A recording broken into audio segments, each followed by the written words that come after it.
Heard what happened to Captain Anderson. Survives 100 battles and then gets taken down by backroom politics. Just watch your back, Commander.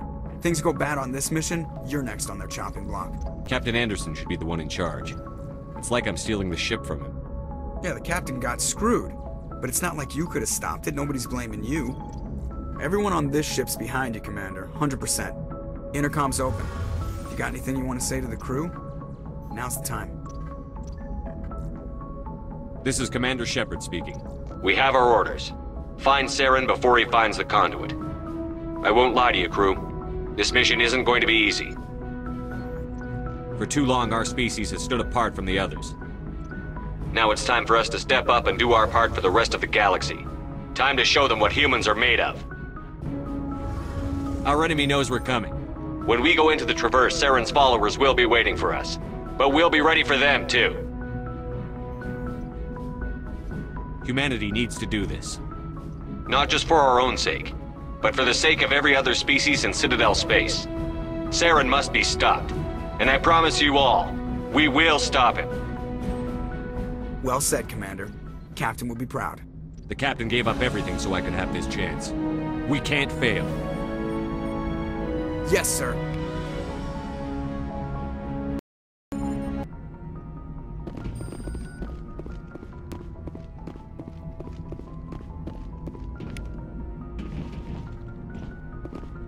Commander, something you need? How's the Normandy performing? Is she everything they said she'd be? She's the best ship in the fleet, if you've got a pilot who knows how to handle her. Balance isn't what you'd expect. Takes a while to get used to that oversized drive core we got stuffed in the back, and her power can sneak up on you if you're not careful. The Normandy's probably too much ship for your average Alliance pilot, Commander.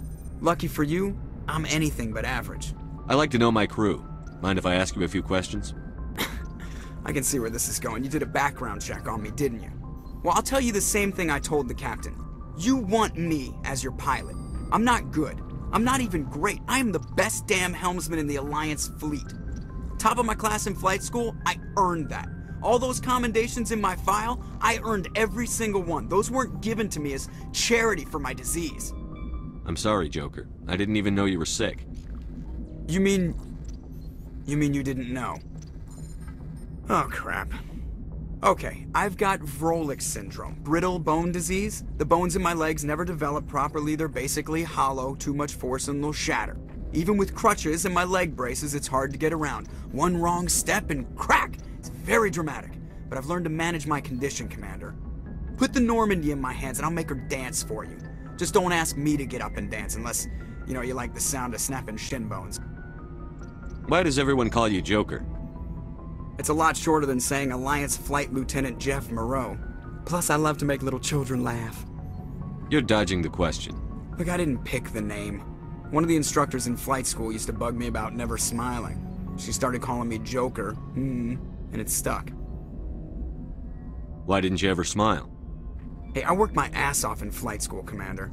The world's not gonna hand you anything if you go around grinning like an idiot. By the end of the year, I was the best pilot in the academy, even better than the instructors, and everybody knew it. They'd all got their asses kicked by the sickly kid with the creaky little legs. One guess who was smiling at graduation?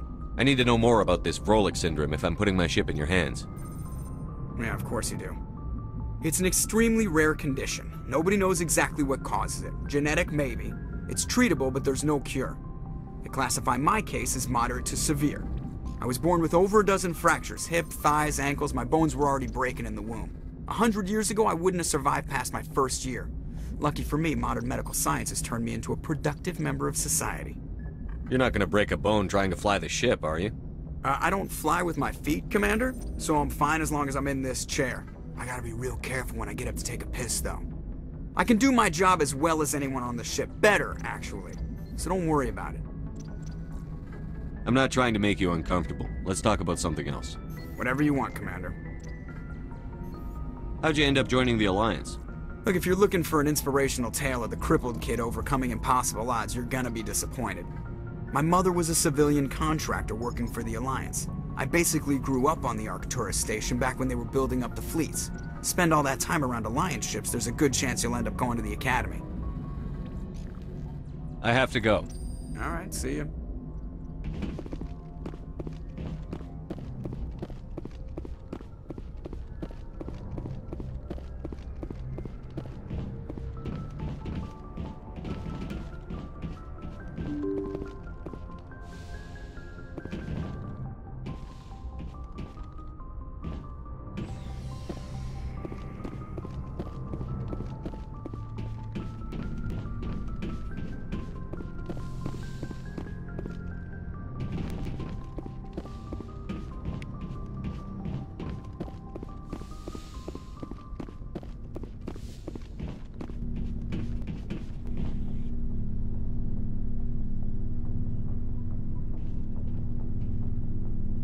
need, Commander?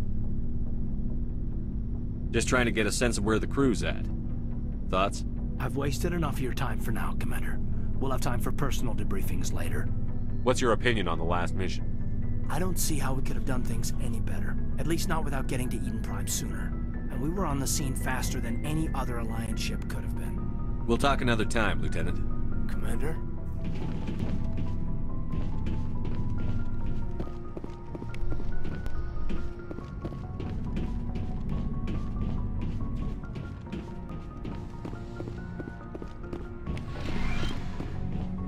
Yes, Commander? Is there something you need? I should go. Goodbye, Commander.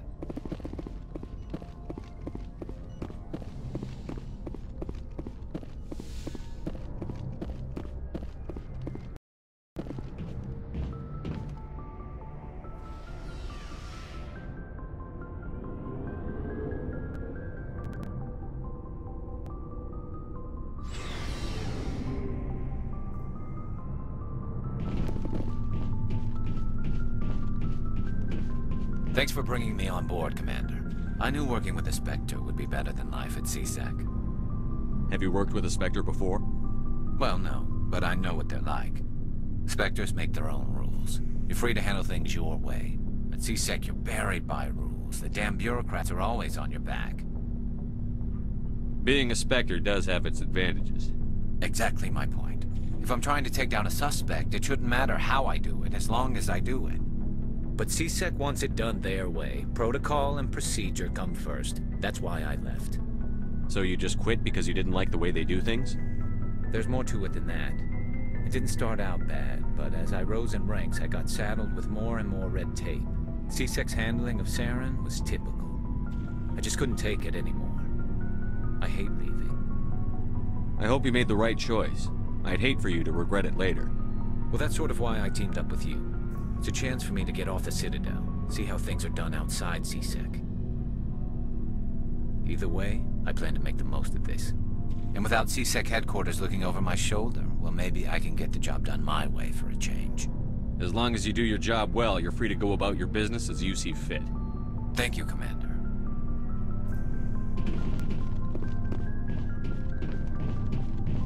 Commander? What's your opinion on the last mission? Kinda wish you'd got there sooner, Commander. No offense, I appreciate the rescue. I just wish... You wish we'd been able to save the rest of your unit? Yes, sir. If I had been more alert, we wouldn't have been cut down by an ambush. The Geth are perfect ambushers. They don't move, they don't make noise, they don't even breathe. Sir, they have flashlight heads. I'll make sure it doesn't happen again. Do you have a few minutes to talk one-on-one? I'm sorry, Commander. I need to get my duty squared away. I wouldn't mind talking more later, though. Dismissed, Chief. Sir.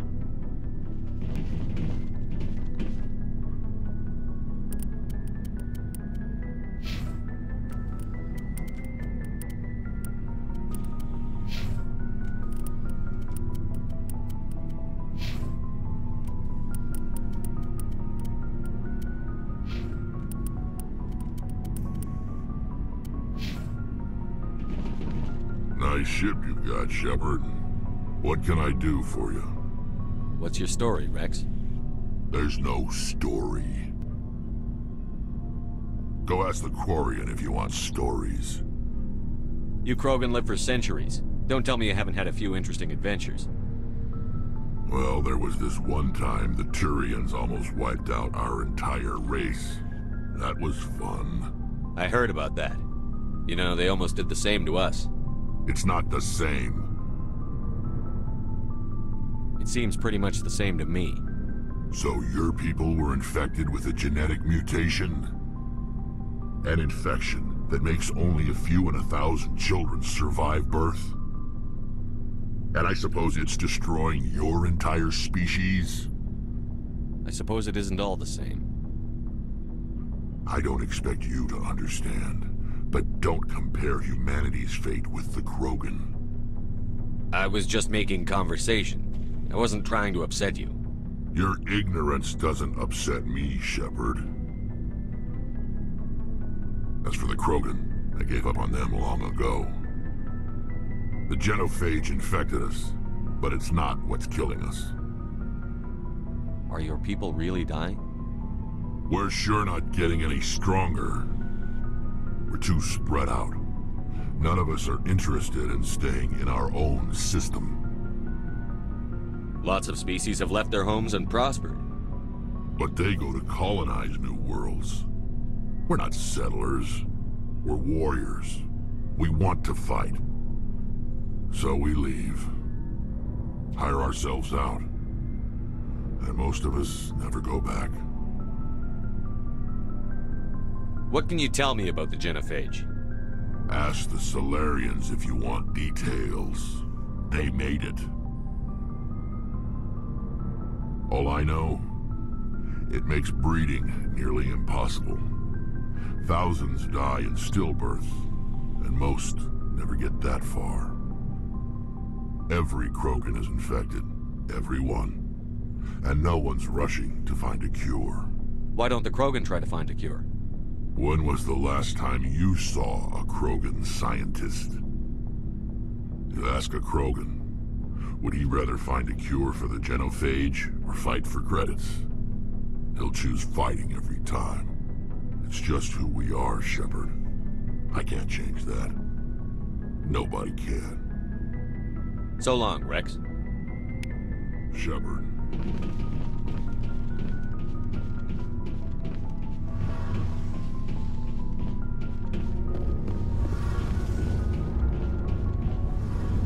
Hey, Commander, you know that Quarian, Tally?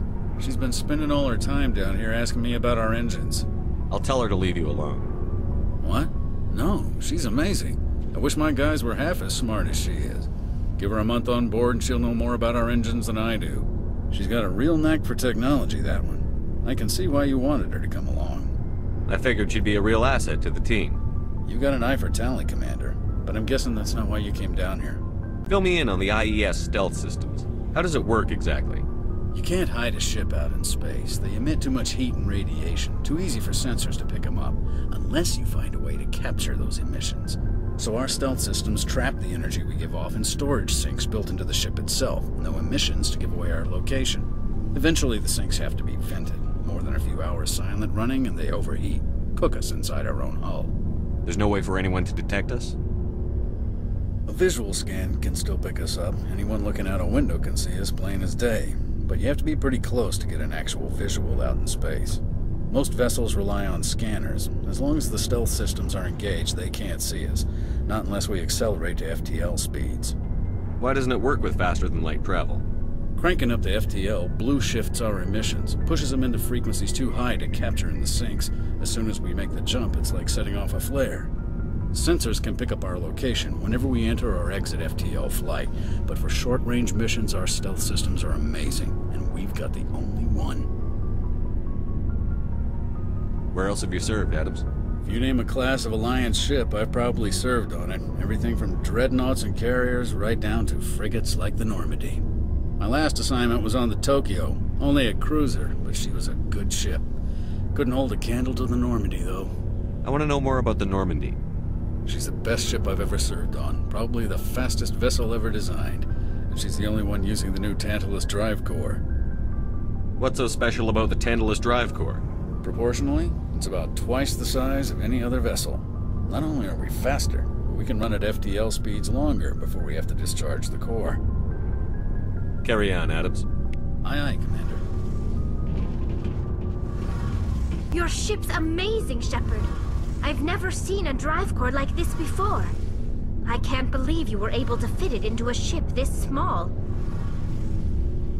I'm starting to understand why you humans have been so successful. I had no idea Alliance vessels were so advanced. The Normandy's a prototype. Cutting-edge technology. A month ago, I was patching a makeshift fuel line into a converted tug ship in the flotilla. Now, I'm sitting on board one of the most advanced vessels in Citadel space. I have to thank you again for bringing me along. Traveling on a vessel like this is a dream come true for me. I had no idea you found ship technology so interesting. It comes with being a Quarian. The migrant fleet is the key to the survival of my people. Ships are our most valuable resource. But we don't have anything like this. We make do with cast-offs and second-hand equipment. We just try to keep them running for as long as we can. Some of the fleet's larger vessels date all the way back to our original flight from the Geth. I can't believe your fleet's still using ships that are 3 centuries old. They're constantly being repaired, modified, and refitted. They aren't pretty, but they work. Mostly. We've tried to make ourselves as independent as possible on the flotilla, grow our own food, mine, and process our own fuel. But some things we just can't make on our own. A patch to maintain the hull integrity requires raw materials we just don't have. That's why our pilgrimages are so important. Tell me about your people. Our lives aren't easy. Resources are scarce, and we are constantly on the move. Everything we do must in some way contribute to the continuation of the migrant fleet. There are 17 million Quarians in the flotilla, and each of us relies on the others for survival. The bonds among my people are strong. Unfortunately, we have had to surrender many of the freedoms and civil liberties other species take for granted. What kind of freedoms? Well, it's illegal for parents to have more than one child. If our population grows too much, it would strain our resources to their breaking point. Of course, we also can't allow our numbers to become too few. If our population is in decline, the rule against single births is temporarily repealed. In extreme cases of population decline, incentives are even offered to encourage multiple births, though the Conclave hasn't had to take such measures in nearly a century.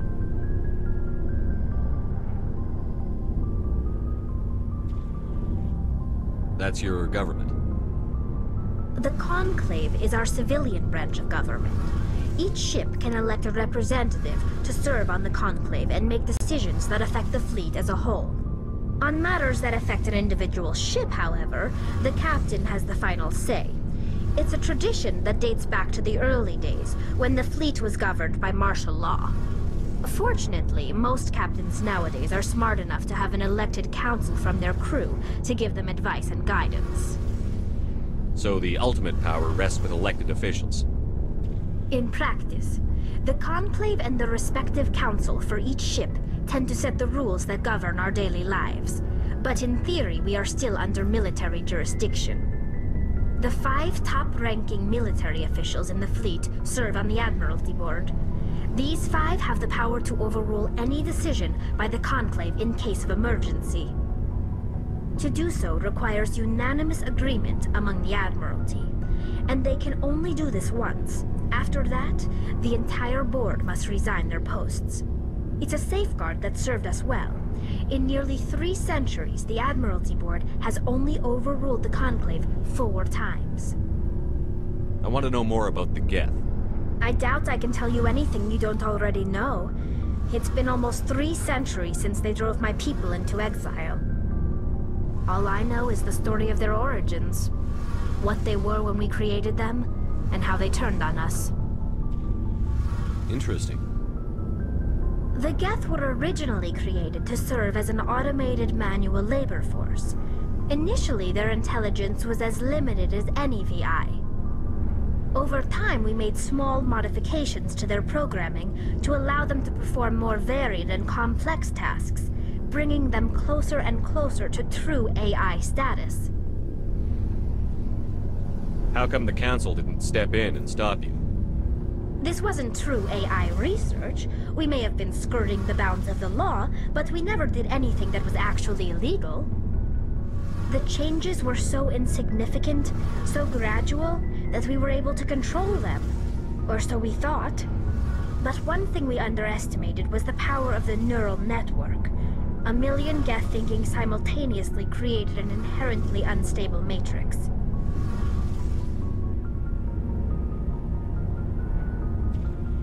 So, the Geth share brain power? Many of the Geth's logic systems were designed to work in concert with other nearby Geth. Basically, the more of them you have in a group, the smarter they are. So there's some sort of group consciousness? No, nothing like that. They cannot share sensory data or information. Their programming cannot handle that much simultaneous input. Each Geth maintains an individual awareness and identity. The neural network only operates on a process-based level. It's basically the synthetic equivalent of a subconscious. But when they're in close proximity, they can coordinate low-level functional processes, freeing up more capacity for original or independent thought. That doesn't make any sense. I'm probably oversimplifying. The Geth are incredibly advanced and complex creations. All you need to know is that they get smarter when they gather in large numbers. As we built more and more Geth, their effective intelligence became more sophisticated, more abstract. One day, a Geth began to ask its Quarian overseer questions about the nature of its existence. Am I alive? Why am I here? What is my purpose? As you can imagine, this caused a near panic among my people. I don't see what's so bad about those questions. The Geth were created to engage in mundane, repetitive, or dangerous manual labor. That's fine for machines, but it won't satisfy a sentient being for long. The Geth were showing signs of rudimentary self-awareness and independent thought. If the Geth were intelligent, then we were essentially using them as slaves. It was inevitable the newly sentient Geth would rebel against their situation. We knew they would rise up against us, so we acted first. A general order went out across all Quarian-controlled systems to permanently deactivate all Geth. The Geth responded to this order violently. You can't blame them for fighting for their survival. We had no other choice. The Geth were already on the verge of revolution. By acting quickly, we had a chance to end the war before it began. The hope was that most of the Geth would still be little more than machines, incapable of organized resistance.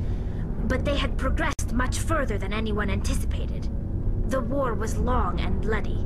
Millions upon millions of Quarians died at their hands. In the end, we were forced to flee our own homeworld. We feared the Geth would pursue us, but they never came beyond the Veil. Now we drift through space, exile searching for a way to reclaim what was once ours.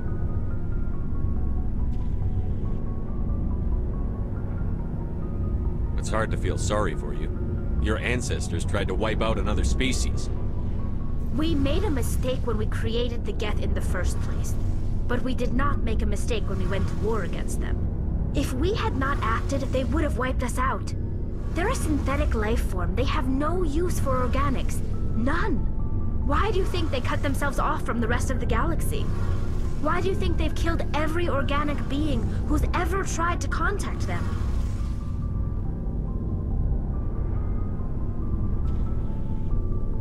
They didn't kill Saren. What does that tell you? The Geth are not innocent victims in all this.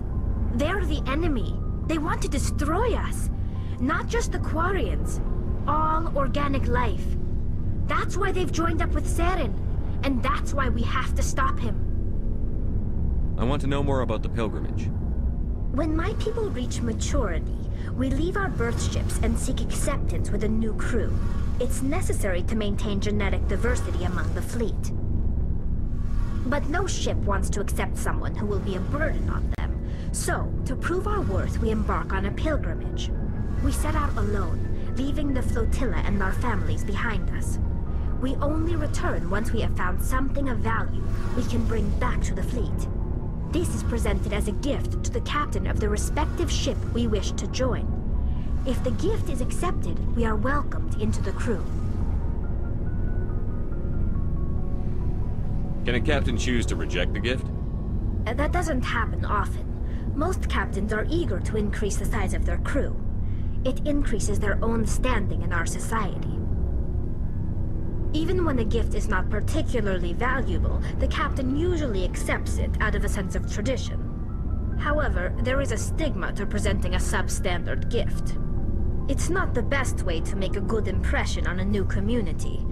Most pilgrims don't return until they find something worthwhile.